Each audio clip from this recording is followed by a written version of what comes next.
The number of confirmed cases of swine flu has topped over 100,000 now, with the World Health Organization calling the pandemic unstoppable and suggesting mass vaccination.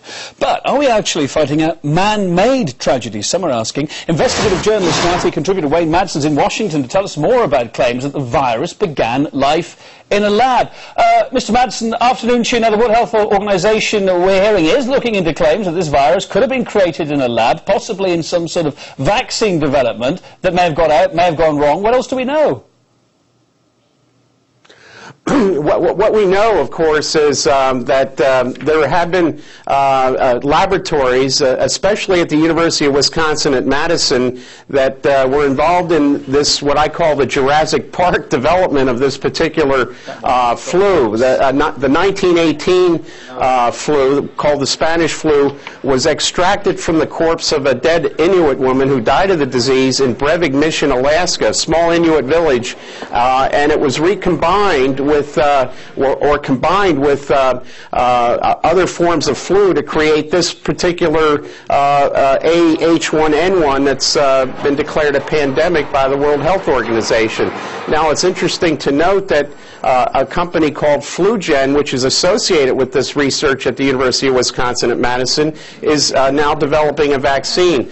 I think what we see with Baxter International, FluGen, and other companies developing a vaccine, when some of these companies were involved in the research on this particular form of flu, people are a little bit skeptical about the profit motivation here.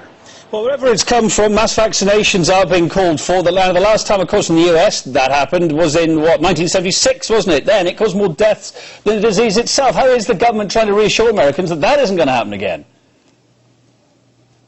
Well, they're not able to reassure the American public because one thing the American public is very skeptical about after the corporate malfeasance on Wall Street is these large, big pharma firms, SmithKline, Baxter, Aventis, FluGen, and the others offering up these vaccines. We do know that Baxter International sent out live avian virus with a vaccine that was sent to about 10 different countries, including the Czech Republic, Slovenia, and Germany. So there's a lot of skepticism here. If any of these vaccination programs are forced on the public, I think the American people are going to react quite negatively to it.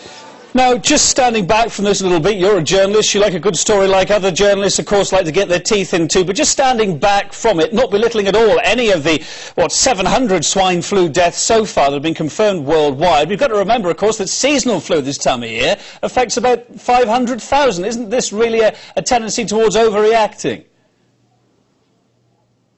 Well, I think the concerns by people I've spoken to in the research community, including those with the World Health Organization, is the fact that this particular hybrid flu that it's being called, or novel flu, by the Centers for Disease Control here in the United States, contains two forms of human flu, two forms of swine flu, and one form of avian flu that looks like it was basically put together through a combination in a laboratory. Also of concern is the rate of transmission. I was told in May that in a couple of months this flu would be present in almost every country in the world, and so far that seems to be holding true, that prediction. Now we see it spreading through Africa, and 100 deaths in just New Zealand alone from this particular flu. So I think there are reasons for real concern here, and I think that's what the World Health Organization is looking into right now, and there are other journalists who suspect there may be other things at play here, including big pharma trying to capitalize on this pandemic and try to make money off of a vaccine that may not even be safe.